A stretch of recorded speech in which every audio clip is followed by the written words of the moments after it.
What's up, YouTube? Welcome to our second herpetological panel forum. We're going to jump right in with Glen Brooks, Lou Boyer, and Jason Nelson as they share their expertise all about bull snakes and gopher snakes, some of the most popular North American colubrids.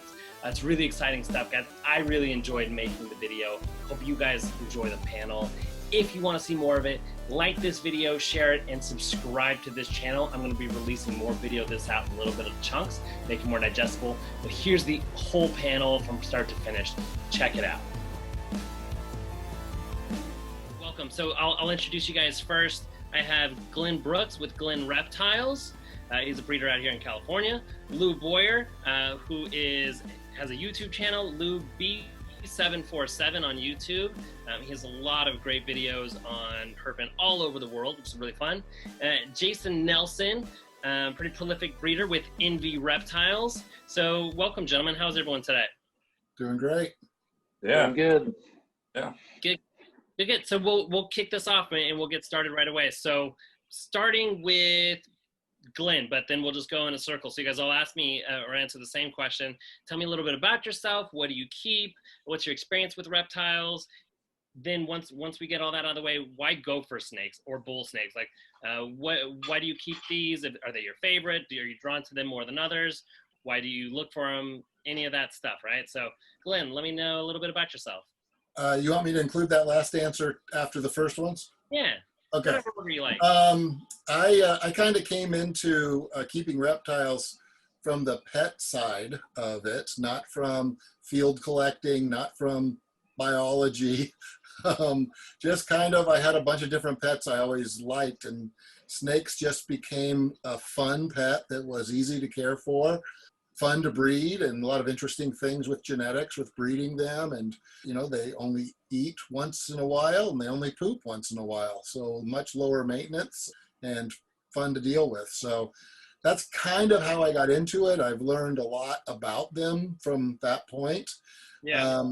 I keep a pretty wide variety of things. I tend to not keep many of anything simply because I like having different animals with different kind of requirements and just kind of different personalities and different looks. So I've got some boas and some pythons and quite a variety of colubrids, but probably two of my biggest collections are San Diego gopher snakes and bull snakes. Almost all of my stock San Diego gopher snakes come from Jason from Envy Reptiles.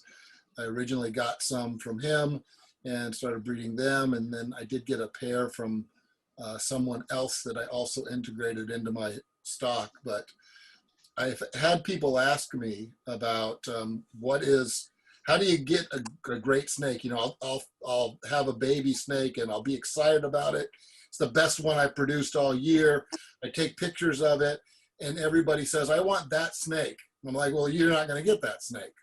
The way you get that snake is by two of these clutch mates that aren't as nice as that snake and breed them together till you get a snake like that. Mm-hmm. And so, you know, most of my breeding stock are now animals I produced that I then held back so that I have really high quality animals. I try to start with high quality animals and then hold back animals because you can produce, I think, better animals than you can buy. And so I've really enjoyed the bulls and gophers. I really like San Diego gophers. They're a great animal. I like the variety in morphs. I like the attitude. One of the things that gophers and bulls are known for is having a bad attitude, but I think the other thing they're known for is having a good attitude. Mm. And by that, I mean they're super threatening, but usually they're super mellow.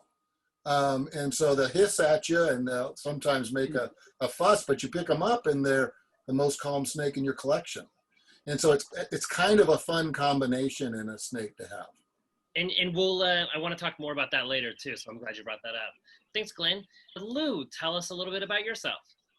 Yeah, how you guys doing? I'm an airline pilot that travels the world and looks for snakes, I guess. Crazy snake hobby. I always liked snakes when I was a kid.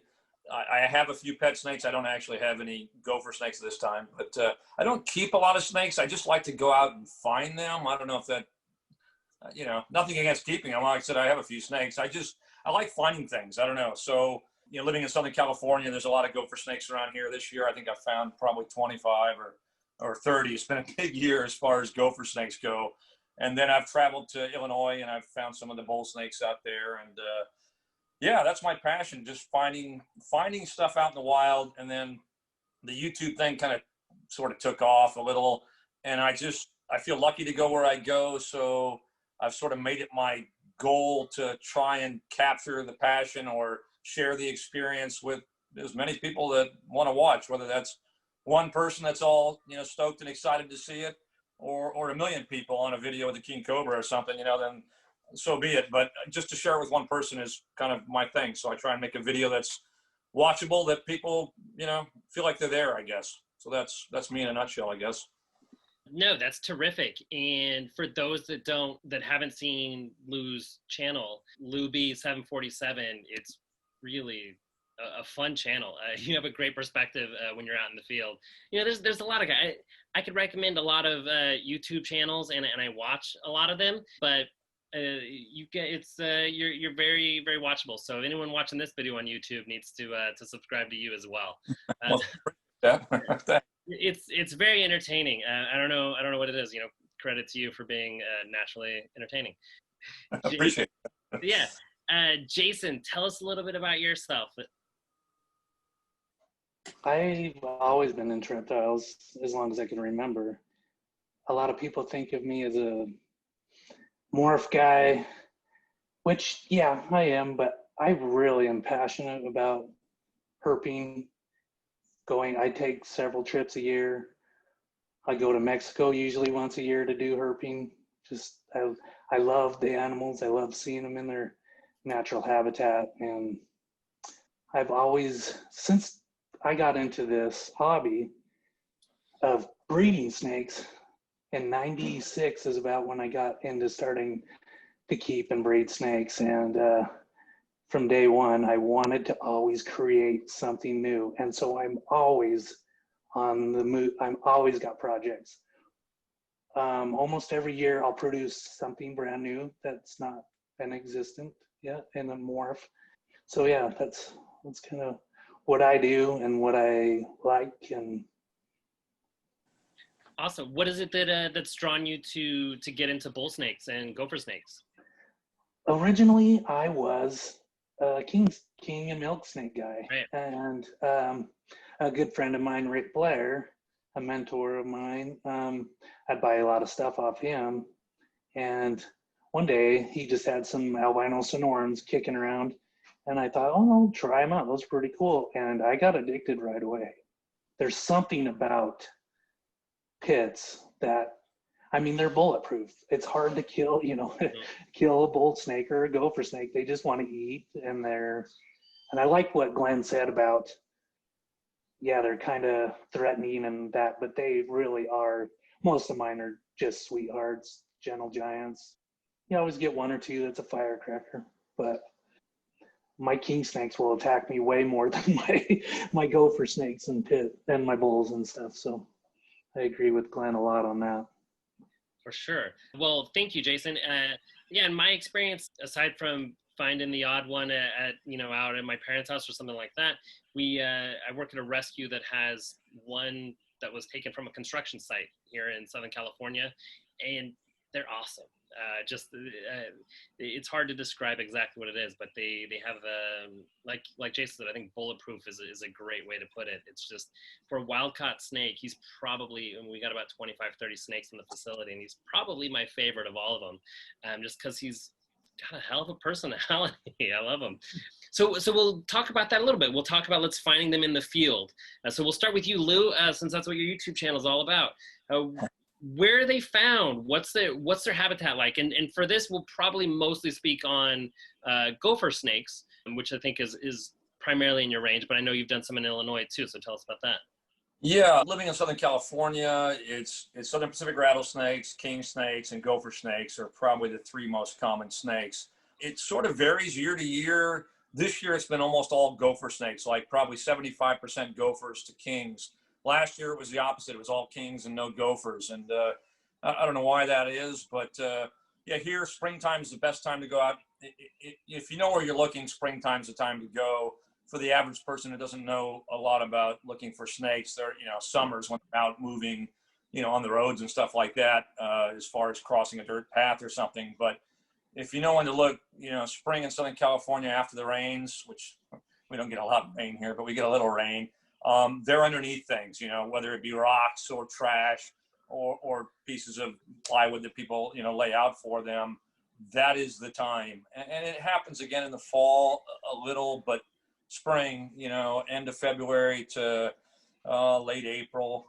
We don't have like a real changing of the season in Southern California, but it's mild, but it happens. And yeah, it's when you pick up a board or look under a rock and there's a nice big gopher snake under there, it's like, I took my wife and I take my family with me on some of my videos, and my daughter said it was like hunting for like Easter eggs and stuff, because you're lifting up something, but you don't know what you're going to find. And like on my videos, I share a lot of what I don't find, but I don't share all of it because that would be boring. But there's a lot of lifting for not a lot of finding sometimes. So when you do find one, it's just, I don't know, it's just kind of magical, as weird as that sounds. And a nice big gopher snake, something about them, they're just kind of cool, relatively plain color wise, but they just have a bit of an attitude with the hissing, and they usually don't bite, but they calm down when you pick them up, and they're just, they're one of the largest snakes in Southern California. Maybe they are the largest snake in Southern California, and I don't know, there's just something cool. They just kind of look intelligent, sort of, when you look at them. They just sort of look like they know what's going on, and it looks like they're kind of eyeballing you and sizing you up just like you're sizing them up. So I don't know. Springtime's the best time to find them. Again, some years are better than others. Most of the snake herping around here is dependent on rain. So if you have a good winter, it's usually a good spring. But there's a lot of winters we don't have much rain, and then the springs aren't so great. And where do you typically look in grassy areas, in wooded areas, all of the above? Mostly grassy areas.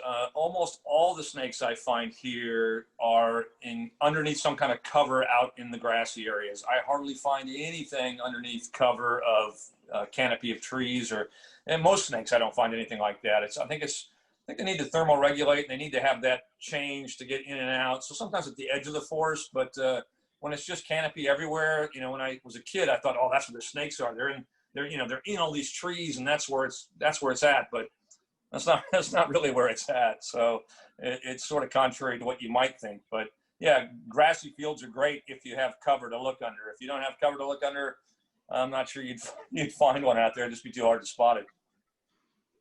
Very cool. Jason, would you like to add to that?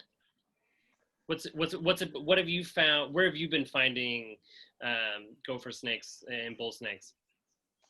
Most of my experience in the field with pits is Utah. I'm obviously live here. They're very abundant. Probably, if not the most common, the second most common.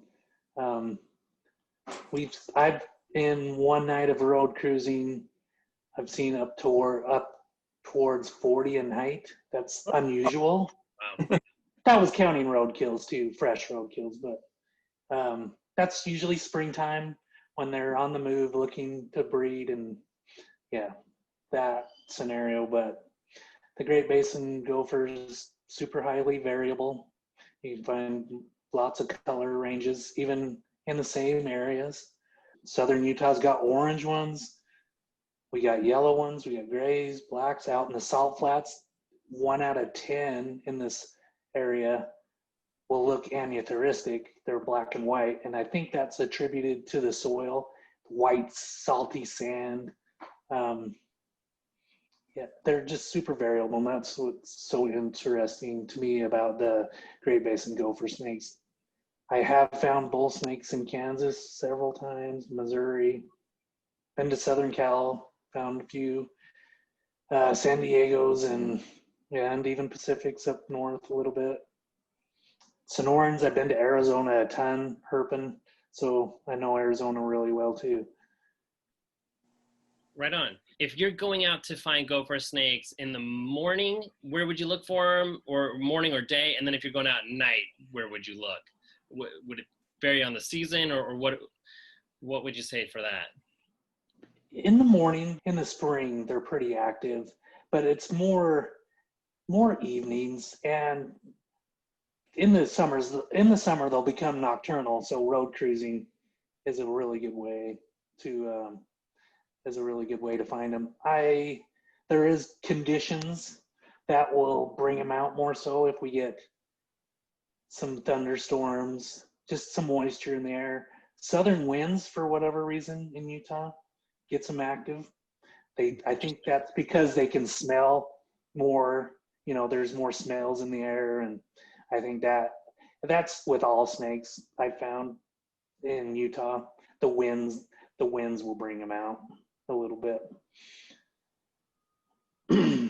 I want to share real quick. This is one of the ones I found just real quick, and I don't know how well you're going to be able to see it, but this was a beautiful one I found in Kankakee County that, I don't know if you guys can see the screen, but I mean, how could you not like this snake? I mean, it's just, yeah, like, again, I don't know how well that's showing. Okay, that thing was just incredible looking. It was just, I'd love to find another one.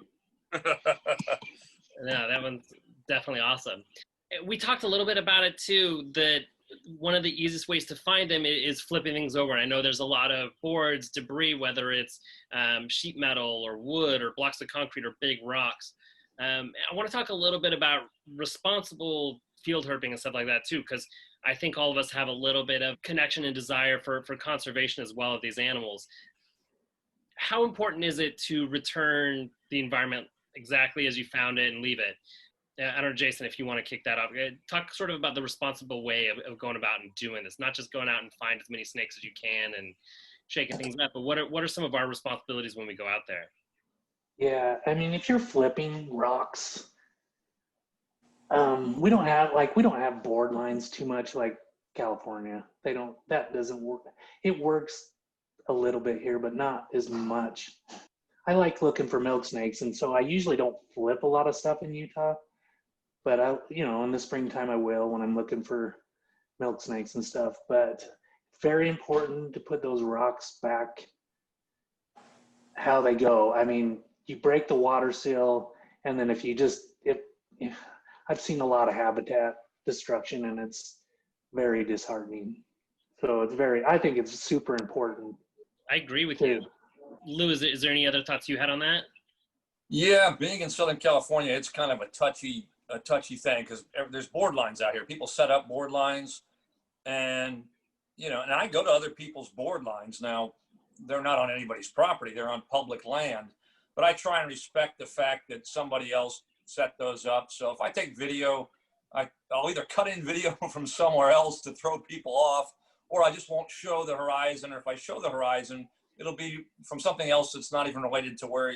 You don't know that when you watch it, but anyway, for those people that are like, oh, where's this spot, and I just try and respect the spot. I have a small little board line by my house, but I'm not saying it's littering, but like I don't like to just go get a bunch of boards and go throw them out in a field. I sort of feel, I feel a little strange about it. So what I typically try and do is find stuff that's already laying around in a field, and there's plenty of people that throw junk around. So I sort of repurpose the junk and move it over a hole or a crack in the ground, or I sort of move the stuff that's already there to suit my benefit, I guess.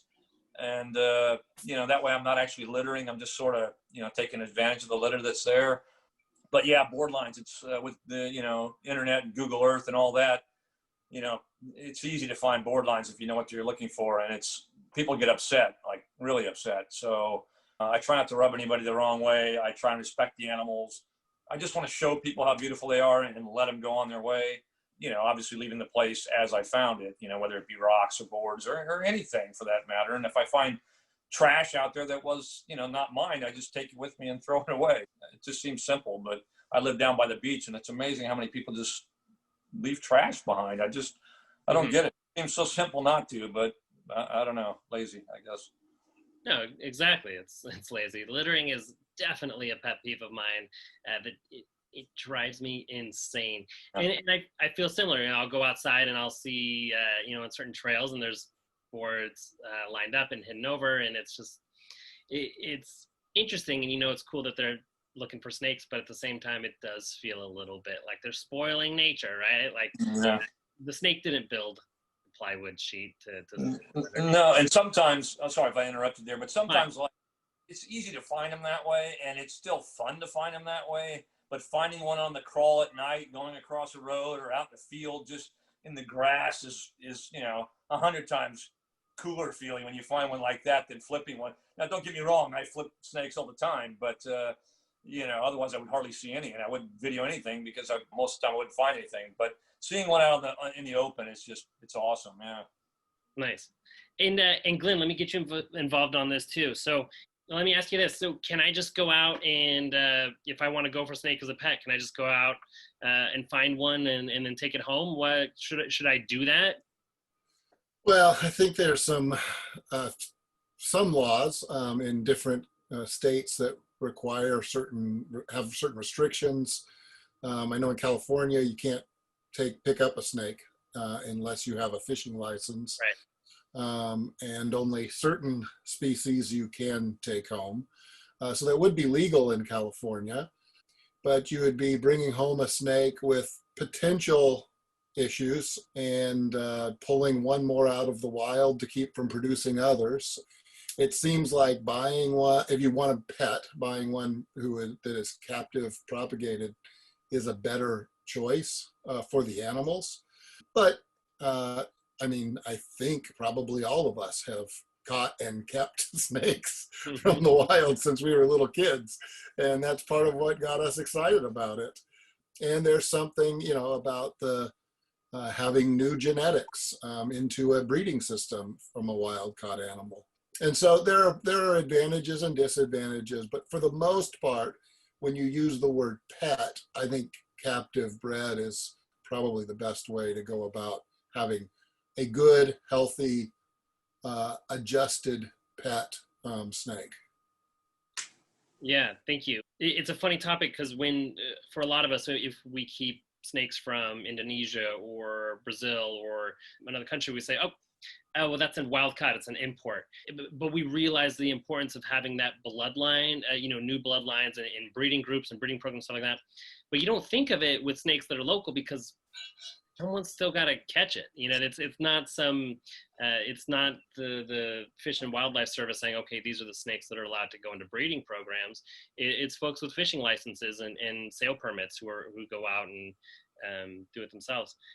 Jason, what's your thought on wild-caught gopher snakes? I'm very, like Glenn said that perfectly. I am very pro captive breeding.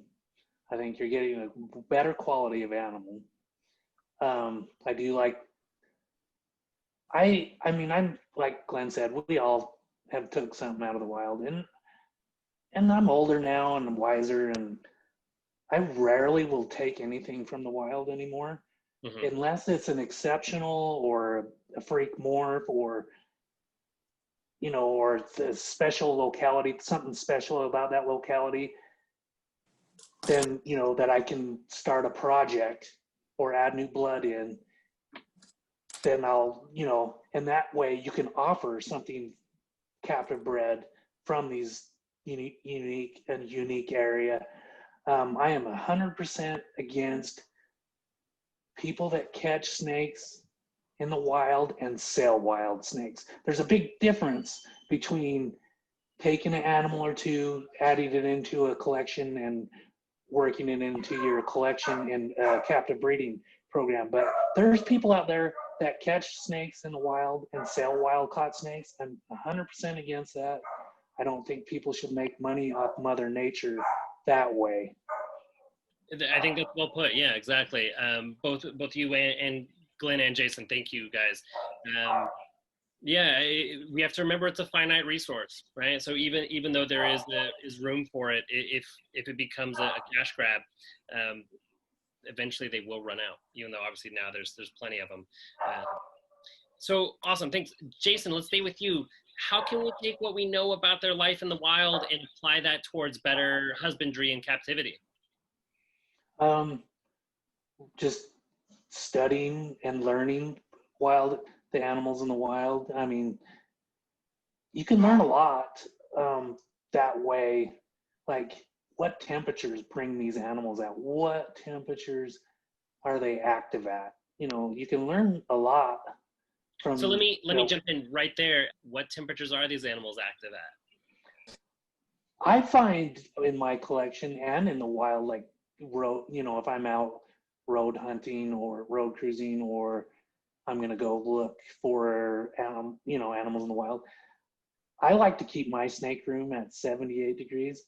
I find a lot of snakes are very active in the upper 70s, not so much in the mid 80s. I mean, there's species, you know, obviously razors, and there's some diurnal stuff that really thrive in the heat, but for the majority, I think the upper 70s is what snakes, that's a comfortable temperature, and they're very active. I find they're more active at those temperatures, upper 70s, low 80s. Interesting. And so do you use individual, I know you, your collection is going to be a lot different from what some of the viewers of this video will likely have, but do you use individual heating elements, or you just have the room temps and rock with that? Well, with my facilities, I struggle with heat, keeping the heat down. It's just where I'm at. But in the spring and even in the fall, I use heat tape. So my room will sometimes, like a lot of times in the spring, my room's 70 degrees, but I'll have heat tape where they can thermal regulate. They can get the temperature they're comfortable at.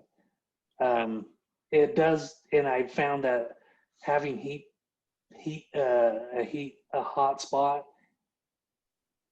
it's very important for females that are gravid.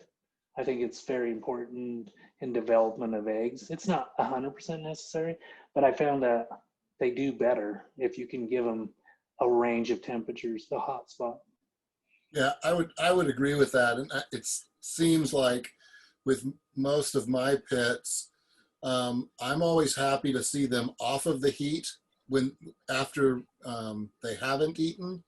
And then when they eat and I open their tub and they're sitting on their heat, it gives you a sense that you've kind of got the right mix there, because they go to that heat as soon as they have food to digest, but they don't stay on it all the time. And so that's one of the nice things about kind of having a spot for them to digest the food, use it for fuel and body development and for reproduction. And at least in my experience with the gophers and bulls, it really does help. To answer this question a little bit more about what's in the wild, Yeah, great. I think there's something that's overlooked, and that is what Lou brought up, and that is they're hard to find in the wild. They're hiding all the time. They are almost always hiding. And I think lots of times that makes it hard for us as keepers to say, oh, well, but I want to see it. Right. You know, and it's one of the knocks against rack systems is that, oh, you've got them in that little space. I'm like, well, if they were in the wild, they would try to find a little space. In fact, I open my little space and show them, here's an even littler space in my space, and that's where they always are. And so just kind of knowing that they need that kind of security, that is part of just helping them to feel relaxed and to feel safe. Almost every one of my snakes needs that kind of thing. There are a few snakes that are kind of used to being in the open. Some of the tree snakes are kind of designed to be out in the open, but most snakes really like a safe place to hide. Definitely. Yeah, thank you guys. So let's move on. So Lou, these snakes, so the Pituophis, the bull snakes and gopher snakes really have a reputation of being pretty feisty. I want to know, is that deserved? What's your experience with them? I would say no. Feisty as in like they're hissy and they're like, hey, don't bother me, leave me alone. You know, I'm a big snake. Yes, but hesitant. They don't really, the ones I don't think I've ever been bitten by a gopher snake. They just, they put on this big front like, hey, don't mess with me, I'm going to bite you. But they really don't, or at least the ones I've probably seen over the years, I don't know, 75, 100 gopher snakes, maybe more. I've never been bit by one that I can remember. And, like I said, the big ones will put on a pretty good show and they hiss real loud and, they kind of puff up and they rattle the tail a bit. But no, I don't know. I think that's what kind of makes them cool is they kind of look like that and they sound like that, but then they're super mellow once you pick them up. Mm-hmm. I wouldn't let my daughter and my wife went out with us. Yeah.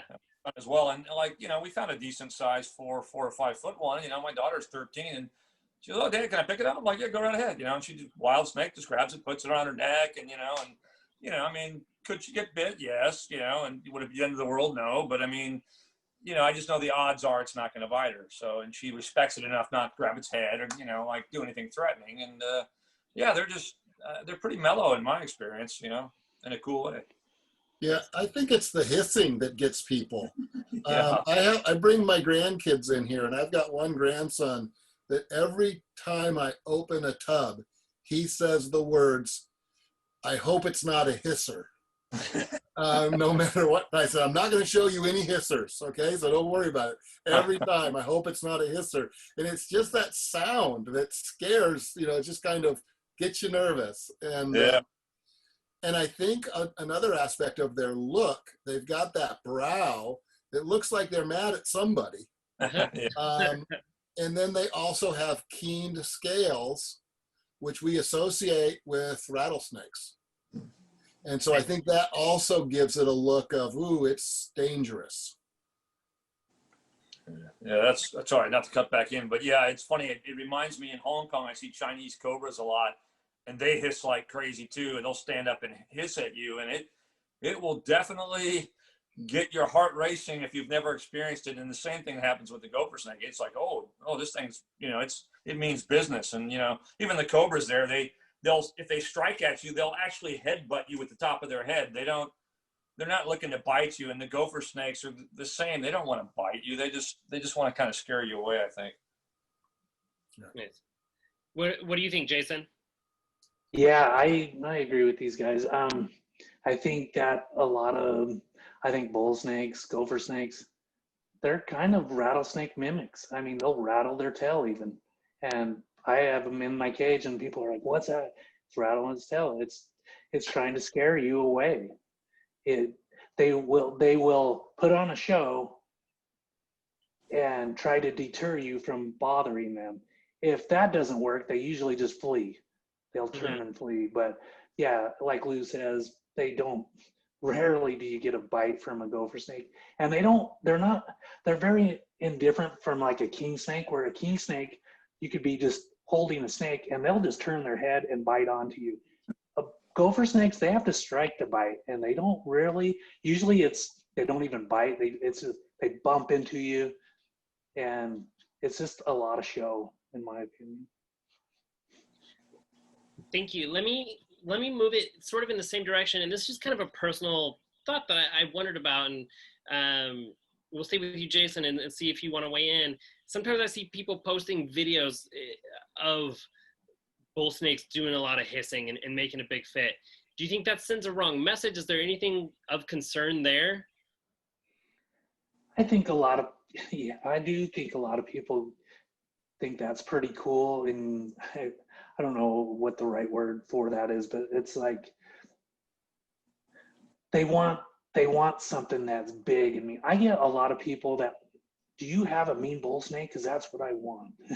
Oh, I get that a little bit here and there, and it's just like, if you're getting your snake riled up to put on a show every day, I just don't think that's a happy snake. I think it's being bothered a little too much. Well, so that's what I wanted to know. Like, what are the potential harms of that for a snake? I think stress is the first thing that comes to mind. That's a stressed snake when they're putting on a show like that, and especially if it's often. Like Glenn said, a snake that's hiding in a box or something, that's a happy snake. That's a snake that feels comfortable. It's not stressed. It's doing very well in captivity or in the wild. Yeah, real quick, as far as since I kind of the YouTube thing, it's funny because if I wanted to get like a lot of views, you know, I could just go out and find a Southern Pacific rattlesnake or even a gopher snake and get it riled up and get a GoPro underneath it and you know, and force it to kind of, you know, strike at the camera. And sure, I could get, you know, 100,000 views real easy and go, oh, look at this. That's, you know, that's, I try and share the opposite. I'll share them if they're hissing some, yeah, I'll share that and show that. But I'm kind of showing it like he's, you know, he just wants to get away from you. He's trying to scare you. I'm not trying to do the drama thing, which there are a lot of channels that's their thing. Like, oh, if I can show this snake, like, oh, it's going to attack me and it's chasing me and it's, you know, it's hissing and it's biting, you know, that's just not real, you know, and people buy into that, you know, and the young kids look at that and go, oh, wow, you know, that's the way it is, but that isn't the way it is. Yeah. Mm-hmm. Right. Thank you guys so much. I want to move on to some of the more frequently asked questions too. So these are some basic husbandry stuff. So I know you guys, for a lot of you, this is kind of a no-brainer at this point, but maybe someone watching it has never had a snake before and is looking at a gopher snake or a bull snake as their first. What's a good substrate for these snakes? We'll start with you, Glenn. Well, I generally say aspen because when I say something else, I end up getting criticized, but I don't use aspen. So I use, good, but what do you use? I literally, when people ask me, what do you recommend? I'm like, I'm not going to recommend. I do kiln dried pine, kiln dried and filtered pine. And one of the things I do is occasionally you'll get bags and you can smell the pine, and that's not good, even though you shouldn't with kiln dried. And what I'll do is I'll put them in a big box and put the box outside in the sun, and a day or two, and the smell all dissipates. But usually I don't even need to do that. The other thing I do, especially with bulls, because of the size of when they go to the bathroom, is I mix in some of those wood pellets. You guys know what those are called. They're pellets that are mostly used for breeding rodents. But I'll put in an 1.5 inches, 2 inches of the bedding, and then I'll put in like 4 cups of this wood pellets. And that really helps to absorb the moisture when they go to the bathroom. It really helps to keep the smell down. And, you know, I know people who keep them on newspaper, and I tried that, and man, that's a bad situation for me. After they go to the bathroom, I pull their tub out, I get rid of the paper, I wash the snake, I wash the tub, I wash me, I wash the sink, and it just seems like you know, once you've taken care of that, everything's clean, but it's a big project. Whereas if you have something that absorb moisture and take that, you can generally scoop all of that out, get it out, and you know, replace that bedding, and it's good as new. Yeah, excellent. And yeah, paper towels are great for a sterile environment or a newspaper, but part of that sterile environment means you have to sterilize it each time they go to the bathroom. Thank you.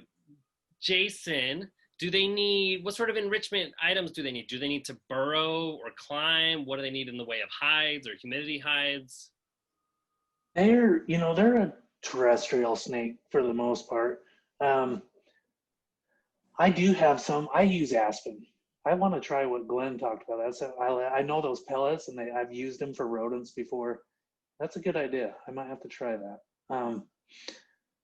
I use primarily aspen. I use paper towels and newspaper on smaller stuff too. It's hard when you have a large collection to use the paper and the newspaper and the paper towels. It's almost daily. You need to get in there. Mm-hmm. If you have a small collection, it's great. You know, you can run through your cages 10 minutes every day or whatever, you know, but I just don't have that time. that luxury. I have some that do very well in Aspen. They'll burrow in it. My southern pines love it. They just burrow in there. You'll see their head sticking out. Then I have a few that don't love it as much. And some of that's just individual. You know, the snake, you know, it's not exclusively bull snakes. I have bull snakes that do well and some that don't, you know. Here's a question, and then Jason, we'll stay with you. Glenn and Lou, feel free to join in after it too. But this one I asked on the last panel, and you know, I want to ask you guys. So, you know, if I want to quit my job, Jason, and become a professional breeder, how do I do that? You better have a lot of time and a lot of space. And I mean, I run a pretty good size collection. There's no way I'm quitting my job to do this full time. I don't know how long this market's going to last. I mean, right now it's better than it's ever been for pits. It's crazy. Prices have gone all overnight. They've just all of a sudden doubled, and it's crazy right now. And there's the demand. A lot of those price increases is because supply and demand. There's just not enough animals to go around for the hobbyists. But yeah, I mean, if you want to try it, make a living at it, I guess. Yeah, you could. I run a pretty good sized pit collection. I'm not quitting my job. I know that. And I don't love my job. So, right. How did you get started breeding snakes? What was the process like for you? So if someone, say for instance, I said, hey, you know, my goal is to be this prolific breeder of morphs, and tell me how you got started, what would you say? Gosh, I got started because I just wanted a few snakes. I got a gray band, a king, Arizona Mountain King, and eventually and this is pre-internet days. I didn't know how huge. I didn't know. Heck, I thought I was one of the few people that liked snakes. You know, but it turns out there's a lot of people. I kind of stumbled into it, really. Met a few people, and like Rick Blair was like I mentioned him before, he was a big breeder at the time, and he lived 5 miles down the road from me. So I kind of learned a lot from him and kind of went there that way. And then I always put my own twist on things, do my, you read books, and it's like,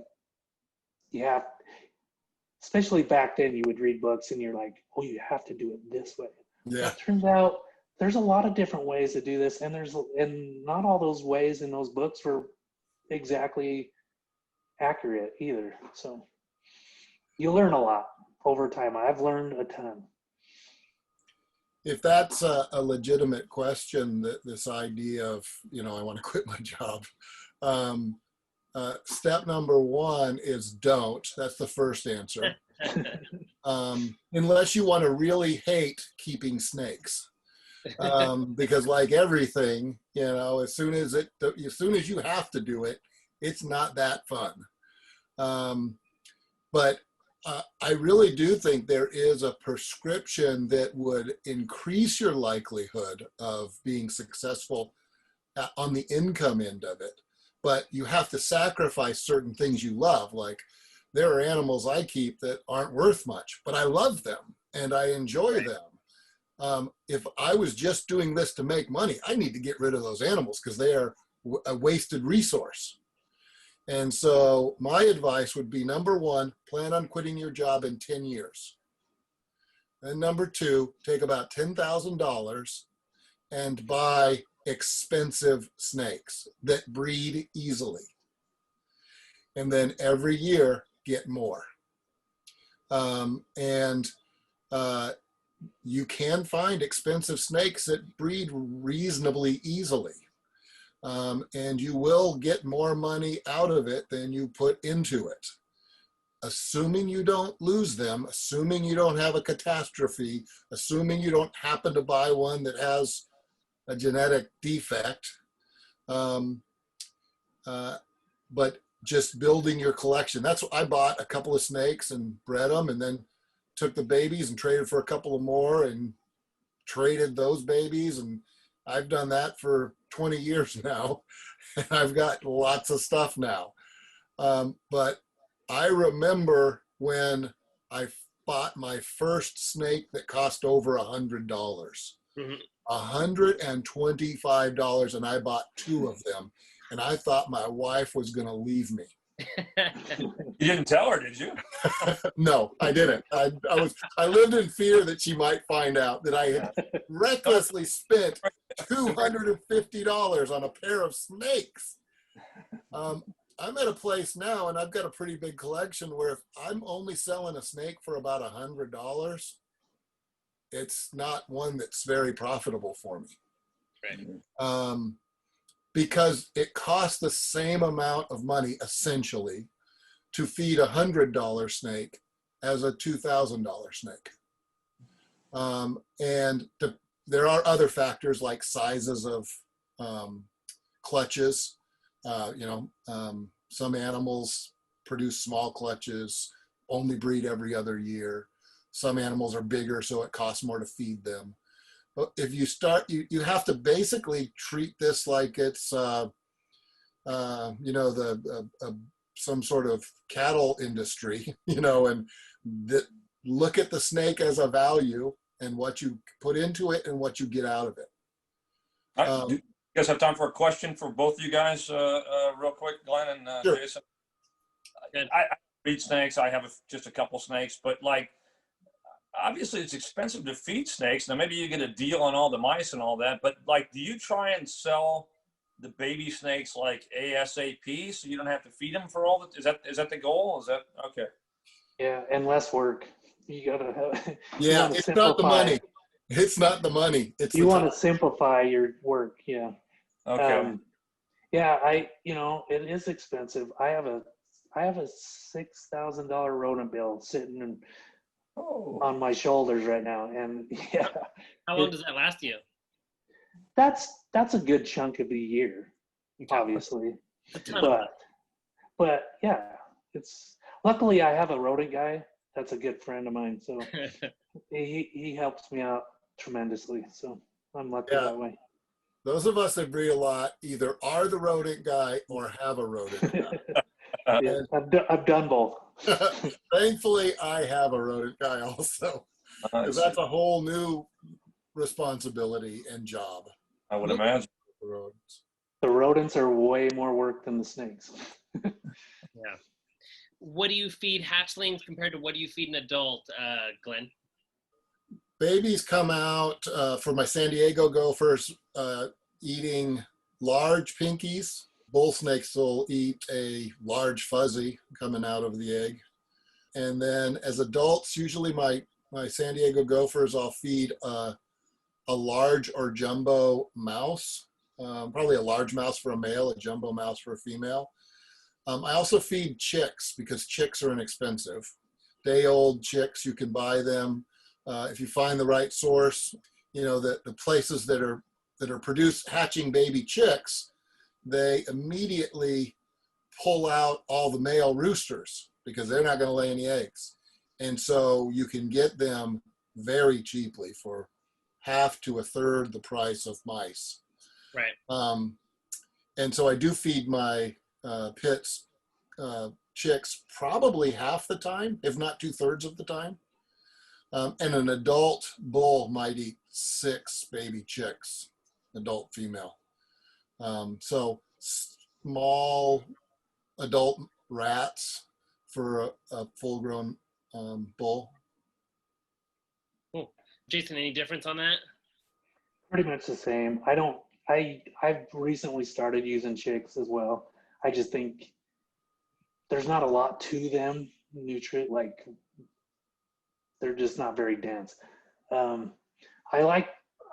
I use the chicks. I think it's a good diversity for the diet as well, to mix it up a little bit, give them a little bit different, vitamins and minerals possibly. I do pretty much what Glenn does. Mice, jumbo mice, rat. I do a lot of rats too. Cool. So the next question is, it's kind of a two-parter, and we'll stay with you, Jason. what size enclosure do they need as adults? And should they be in that when they're babies? And then kind of the second part on that is for just your average at-home keeper, what's going to be the ideal situation? Should they invest in like a fish tank or a vision cage or a PVC cage, or are racks the best option? What's sort of the ideal housing situation? For breeders, rack systems work the best. I use rack systems. I have some 70 quart tubs. Yeah, I even have some 74 quart tubs. I use a lot of, for my gopher snakes, I'll even use 70 quart tubs, and that's a pretty good size enclosure. The bull snakes, that's a little smallish. I like to try, if I can get larger, tubs, I would recommend that. Yeah, if you're just keeping a few snakes, I would say, like, if you're keeping an adult bull snake or something, a 55-gallon aquarium is pretty good. Mm-hmm. I mean, you can put some, or anything. I mean, the bigger the better. I would think so. For some of these bigger pits, these gopher snakes. I mean, a 55-gallon aquarium for a San Diego gopher is plenty of room. You could even put sticks in there, and they could utilize the height and stuff as well. How are they as babies? Do they require a lot of space as babies, or do they do better in much smaller hatchling style tubs? Yeah, I use shoe boxes and smaller tubs. I like to, and like Glenn touched on that. Glenn, show us what you got there. Sorry to cut you off, Jason. Here's a baby that I have, and this is a deli cup with holes because so it won't spill, but they can get in and out. And just a little baby San Diego gopher in here. And I do also use paper towels for them as babies, so I can drop food in there and keep moving. Me too. But yeah, this is the equivalent of a 6 quart, but it's a little longer and a little narrower. And you'll notice, Glenn, you probably noticed, those long tubs like that, they just love to stretch along the side of them. They just stretch out along the sides. And I don't know why, I think they feel that's comfortable for them. But well, it's the only thing where they can be touched by 2 parts of their body, because I don't have a hide in there. Yeah. And so I think it's by stretching out, they've got 2 things that they're making contact with. Yeah, it's an instinct to curl up into a tight space. For my keepers, I keep hides. For my stuff I'm selling, I don't use hides. But yeah, I use a lot of disposable, like cardboard cereal boxes, paper towel rolls. They love those little tight niches. They love getting in those tight cracks. They just feel more comfortable if you can give them a hide. If you had a smaller collection, I would recommend having a Tupperware inside there with green moss, damp green moss. They can get in and out of there. Gives them the moisture they need to shed properly, and it's a good hide as well. It's hard to do on a large scale, but if you have a smaller collection, I would totally recommend that. They really enjoyed those moisture hides. Yeah, that's great advice. Yeah, my keepers don't get their hide until they graduate from that tub, Jason. And I gotta say, every time I throw away a cereal box, I think of you. Because I remember when I went and visited you, you had all the cereal boxes and cracker boxes and all these things as hides on all your animals. Well, it's great because when they soil in them, you just throw them away. You're going to throw it away anyway. Yep. I think that's I mean, we could probably spend hours just talking DIY sort of hacks to save money on enclosures and hides and water dishes. Like I saw you just had a deli dish with holes cut in it, or you can go buy a reptile watering dish for $12.99 at the pet store. So I think there's so many ways. It's extremely valuable to save money by using stuff that you already have, especially stuff that you might otherwise throw away. but I'm kind of obnoxious when I go shopping. I'm at Target and I'm just looking at completely random stuff. My girlfriend says, "Are you thinking about using that for your snakes?" It's like, yeah, I am. So it's anyways, there's a lot to gain there. That don't always just think because it says reptile on the package that it's the best option. You might be able to find something just as good for cheaper. Let's move on. So Lou, I'll bring you back in, and then I'd love to get everyone's opinion on these too. So I want to talk ball pythons, and I think I want to talk ball pythons with just about everybody for a lot of reasons. Like them or love them, I think it's foolish to ignore the impact they've had on the herp keeping community. So just starting with you, Lou, what's your opinion on them, and what do you think we can learn from them, and how they've been around for decades? Yeah, it's funny. I don't go to many reptile shows. I went to one last year, and I think I made a video from it. But I was shocked, to be honest, at how many ball pythons there were. Like I guess I just I don't know. I was out of the loop, I guess. I didn't know like that was the go-to snake for anybody who wants to buy a snake or people who sell snakes. Now, there are some really cool looking ones out there. I give them that, you know. I mean, it's I don't know. So I have two sides of it. Like as far as just snakes in general, I sort of like the snake the way it is out in nature and the way it looks naturally. Yeah. But then also drawn to the really weird looking morphs that people have come up with, and I'm like, you know, damn, that looks pretty damn cool, you know, type thing. So, you know, I don't know. I'd love to see a ball python out in the wild. For me, that would be cool. To see one at a reptile expo, I just sort of, as bad as it sounds, I sort of just kind of walk by those and keep going to something else. And no disrespect to the people who have them. I think they're awesome. They're probably a perfect size snake. And they, you know, obviously they're popular for a reason. But maybe because they're so popular, that's the reason I sort of shy away from them. If that makes sense. I don't know. Yeah, I get that. Glenn, what do you think? And is there something we could learn from, you know, where that's taken the industry and what people do as they breed them? I think one thing we can learn is that you had a lot of guys who got into ball pythons answering that question we just answered about, I'm going to quit my job and breed these $40,000 ball pythons. And by the time they got their babies to adults, they were selling for $3,000. And I think we could learn something from that. There is not an unlimited number of customers out there for snakes. You guys probably know a couple of people who don't like snakes. I know a few. Right. And so we sometimes we act as if we make them, people will come. But that is not an unlimited supply, and ball pythons have kind of shown us that, where, I mean, you can get them in every color imaginable, every pattern. And to me, I mean, you have to really be a ball python guy to go, oh my gosh, look at that. And I'm like, more ball pythons, more ball pythons. And this from a guy who got into snakes, essentially, snake breeding anyway, with ball pythons. Mm-hmm.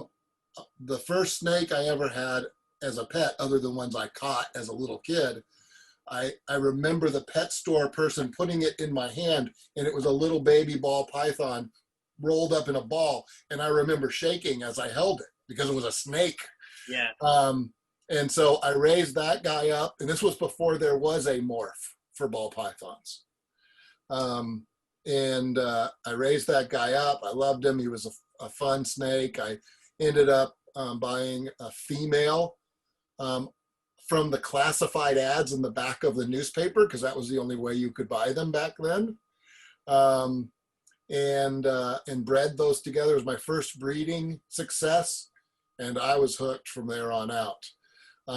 But yeah, the whole ball python craze, I think, has kind of gone awry, and just kind of people pursuing money, and it kind of got out of whack.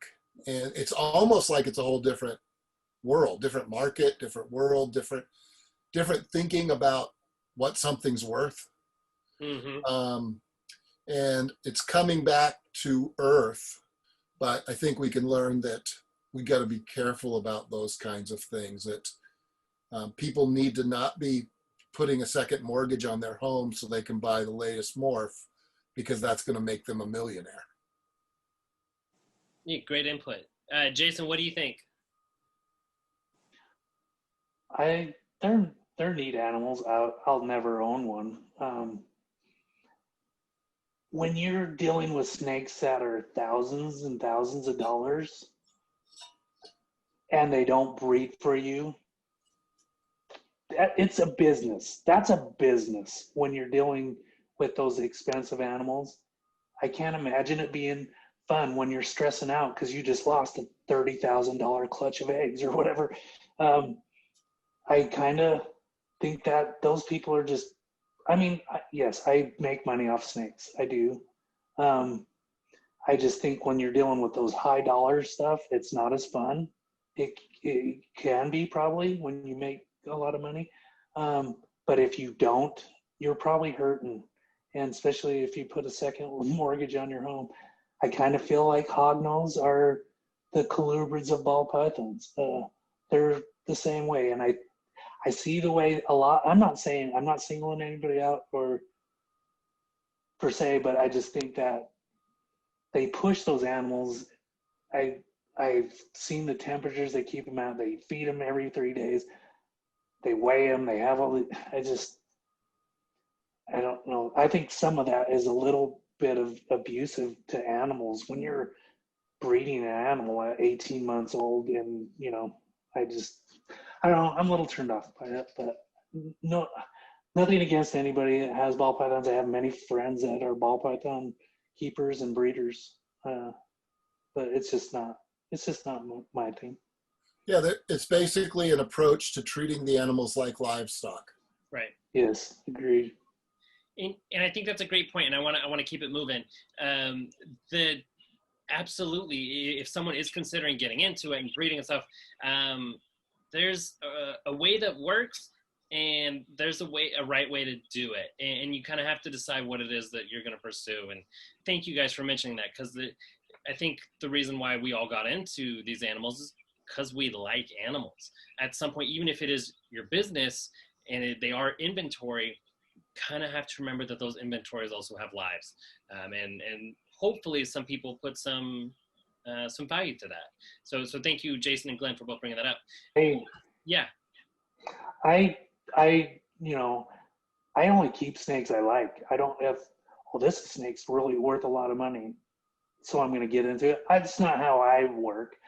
Everything I keep is because I like it, and it's just funny now that bull snakes are probably if not the most popular snake, right up there 2 or 3. And I was working with them long before then, and I keep them because I love them. That's where I'm at. Awesome.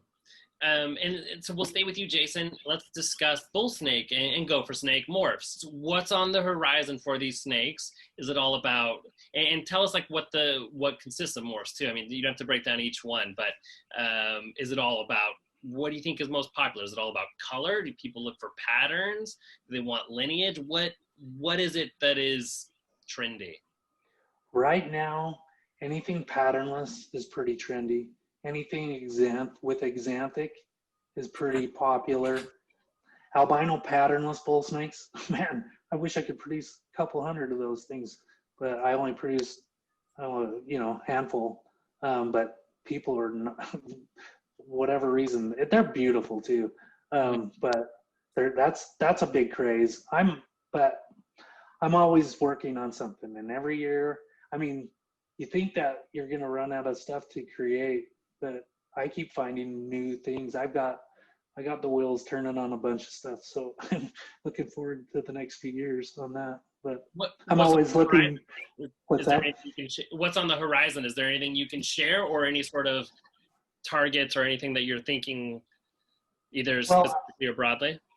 I've been working on this for a long time, and I'm going to switch gears a little bit on the project. I was trying to make I have yellow bulls that are bright yellow. They stay yellow even into adulthood. And it's not it's not a recessive gene, it's a line bred trait. Mm-hmm. I was trying to make yellow patternless. Well, the patternless gene kind of muddies up a little bit. So now they're just not as vibrant as I was hoping they would be. So now I'm just adding hypo to bring that around. And then the one I kicked off this year, I just broke ground on it, was I bred a Kankakee to a yellow.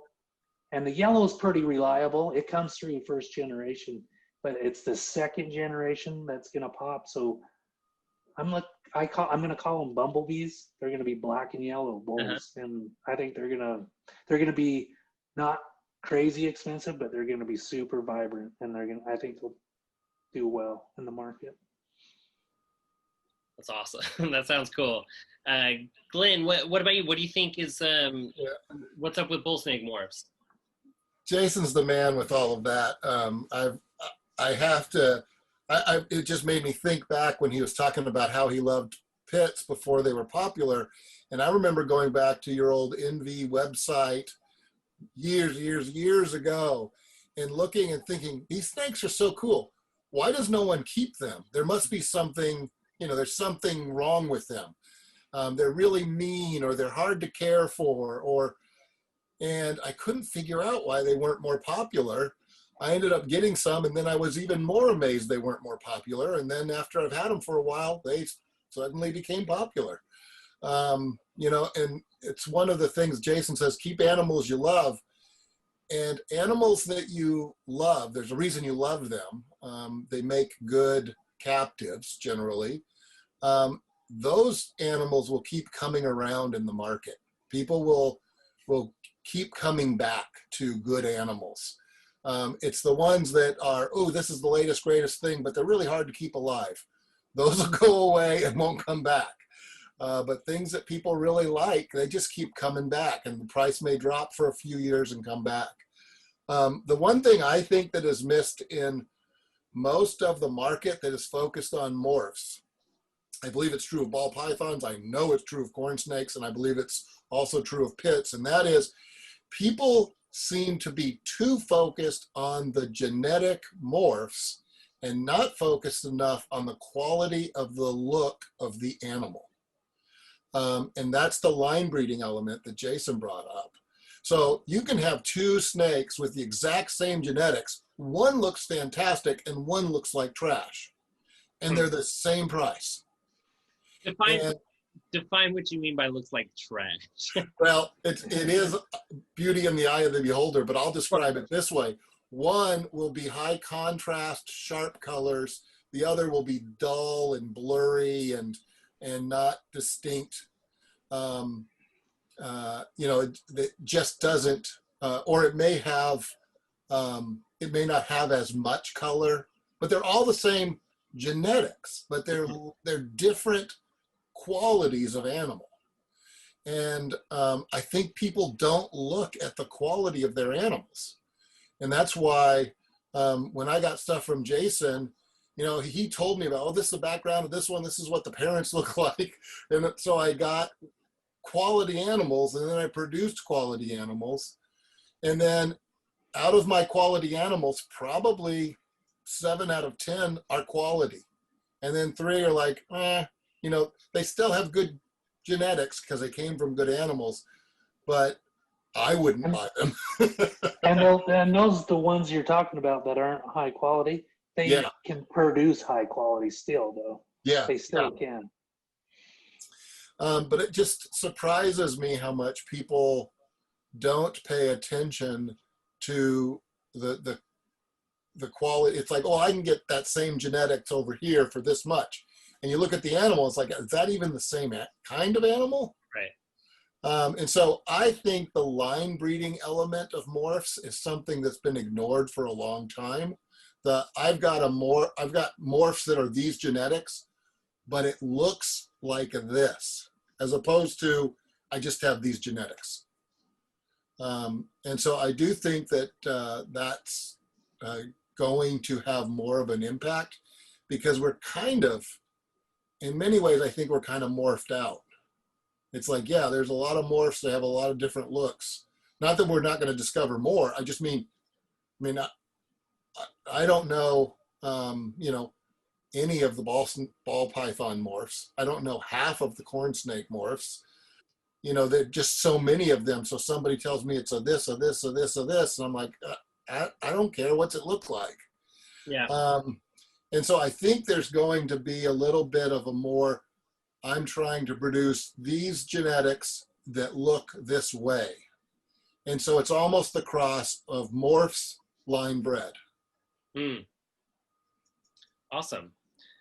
Thank you guys for highlighting that. So at this point, I'm going to do like some lightning round questions. So just real quick, basic. I don't have a lot for you guys. So we'll start with you, Lou. Favorite place on the planet to herp? Ooh, that's a tough one. Well, it's a lightning round, so you got to be quick with it. I like Singapore of all places. Okay. They have real cool blue coral snakes. Thank you. Glenn, what's your favorite plant? Aloe vera. Okay. Neat.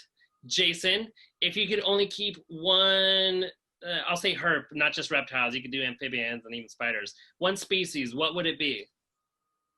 Probably Great Basin gophers. Cool. Good answer, because this is the gopher and bull snake talk. So, Lou, are you afraid of spiders? Someone's been watching my videos. I'm not afraid of spiders. I just don't like them on me, especially like my face. It's fair. Glenn, dogs or cats? Dogs. Dogs. All right, fair answer. And Jason, do you support alternative theories to the moon landing? No.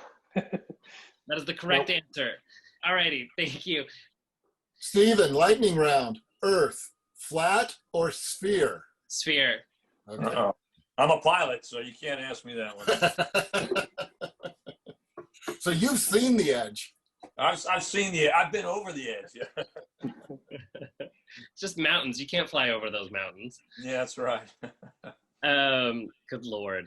Well, thank you everyone for attending, and thank you Glenn and Lou and Jason. And Jason, I don't know, you don't have a YouTube, do you, Jason? I don't. That's okay. Hey, it's you're better off without it, I think. I wanted to start one, and I wanted to base it off of just, it's kind of more, I want to document what the work I'm doing. And now everybody's going to know my idea, but I did take a video and pictures of probably 70% of my eggs hatching. And I just kind of wanted to make a little YouTube episode that way, just to kind of document some of the stuff I'm doing. But that's about as far as I've thought so far. If nothing else, for the people that buy your snakes so that they could go see it.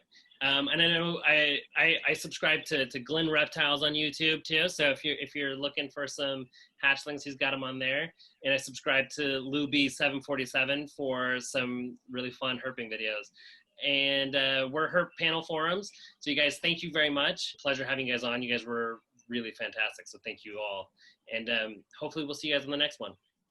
Thanks, guys. Awesome. Thanks for having me. All right. Thank you guys. Have a great night. All right. Okay. See you. Bye. Bye-bye.